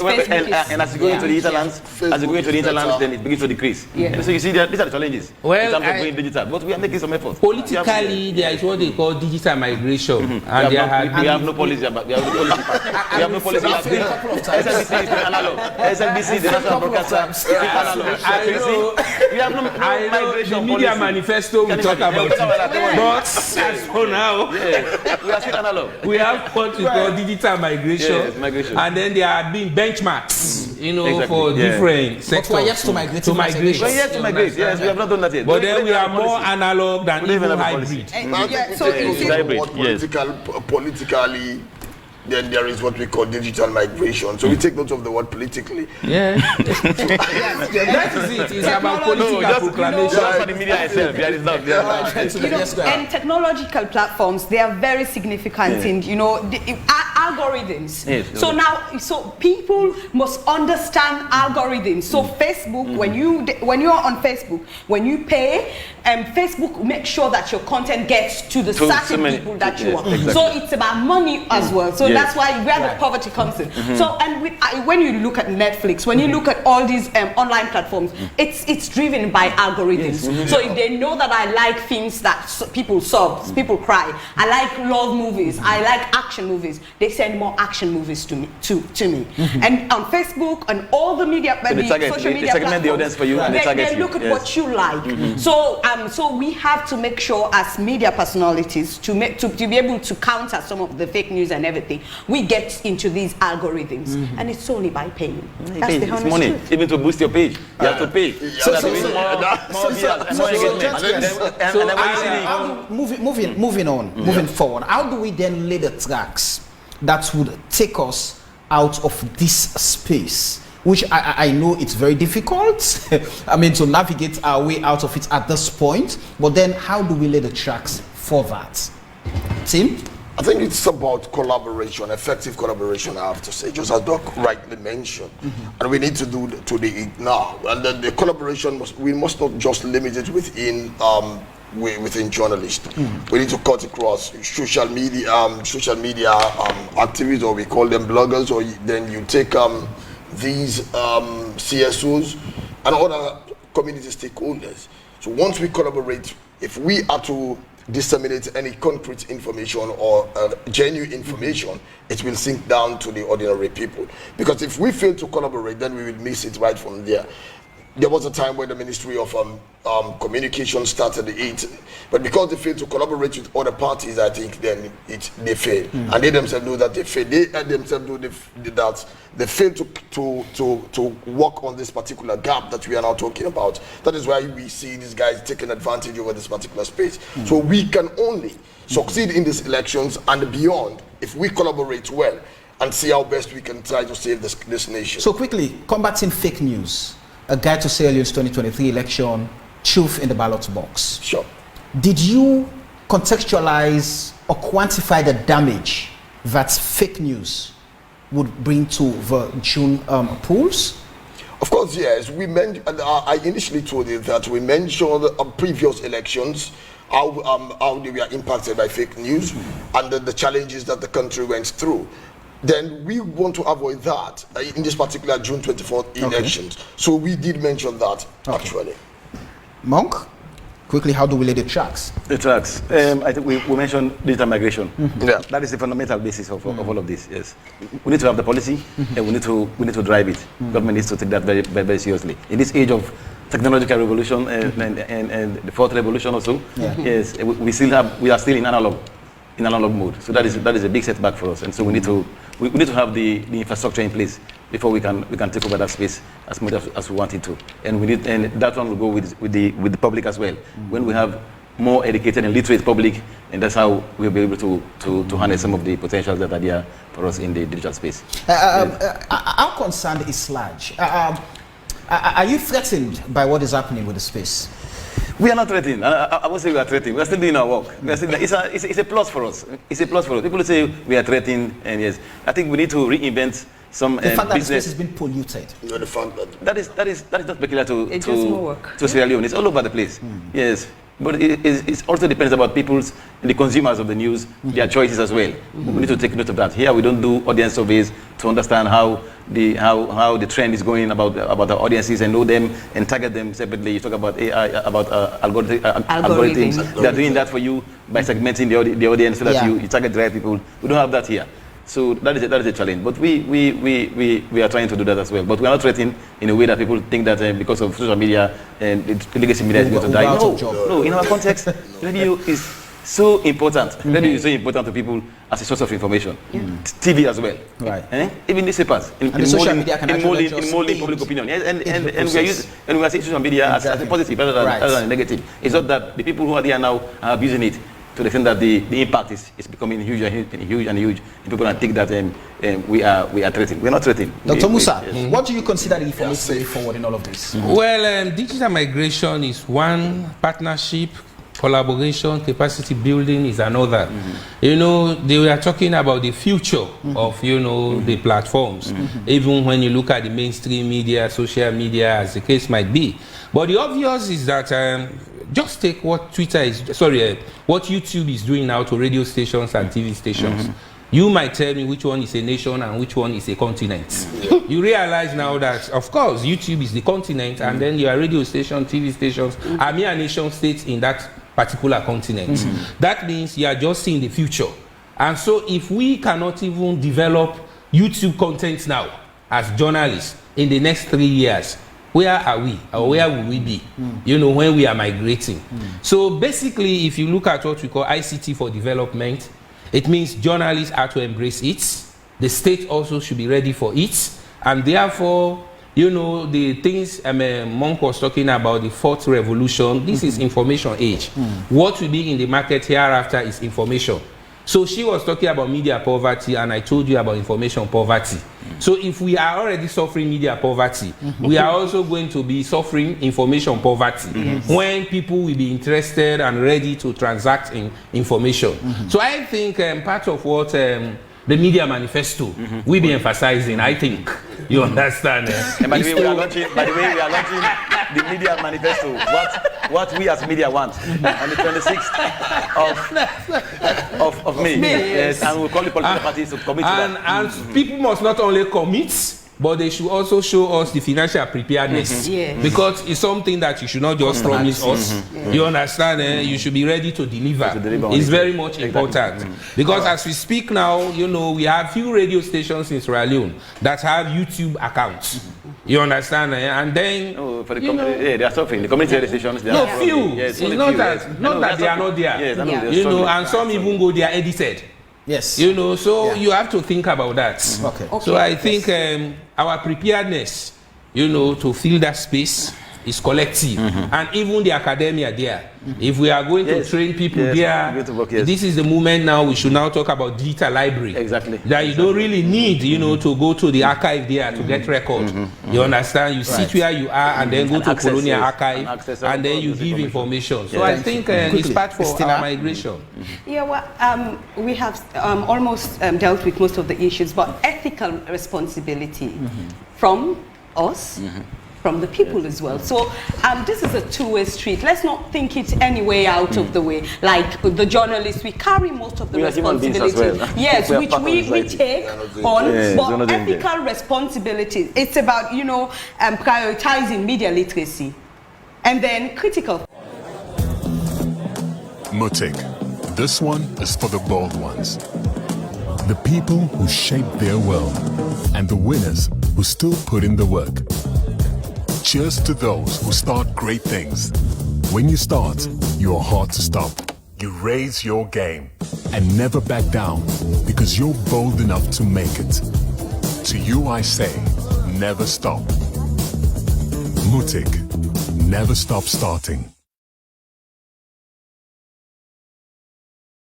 Yes, I see. Somebody asked about whether we have guidelines for people for journalists who have found wanting. Yes, there is a large code of ethics The SLAG Code of Ethics guides you as a journalist, as a member of SLAG, to be able to abide by the laws of the profession, so that you'll be responsible, you'll be ethical, and citizens, journalists, and professional. Who are not part of SLAG. They can also it can also apply to them. If you aspire to become somebody who's a sitting journalist, but you have to have credibility and trust, and people will follow you because of the right reasons, and not for the other reasons. And in this age and in these elections, there is not a time that they need professional journalists and ethical journalists than now. So let's rise up to the occasion and let's do our country good by ensuring that people have access to credible information, please. Well, thank you very much, gentlemen and lady. This is where we end tonight's program. Many thanks to you, Mahmoud Timkabu, Ahmed Sahid Nasrallah, Dr. Tonya Musa, and Istina Tilo. It's been a pleasure having all four of you here tonight. I've enjoyed the privilege of your time, gentlemen and lady. And to those of you who watched us on Channel 33, on DSTV Channel 399, who listened to us on FM 101.7 and followed us on all our different social media platforms, especially those who contributed on the AYV News Facebook page, and we did not read all of your messages, unfortunately, but we took some. Forgive us. Time was never our best of friend to have gone through all of your messages. Until we meet again, up next is our AYV Primetime News. The show has been AYV on Sunday. My name is Samuel Wise-Bangura, and thanks to Professor Albert Lansana for the tie. He lectures at the Sam Houston University in the US. Thank you very much. We appreciate you, and have a lovely night and enjoy yourself.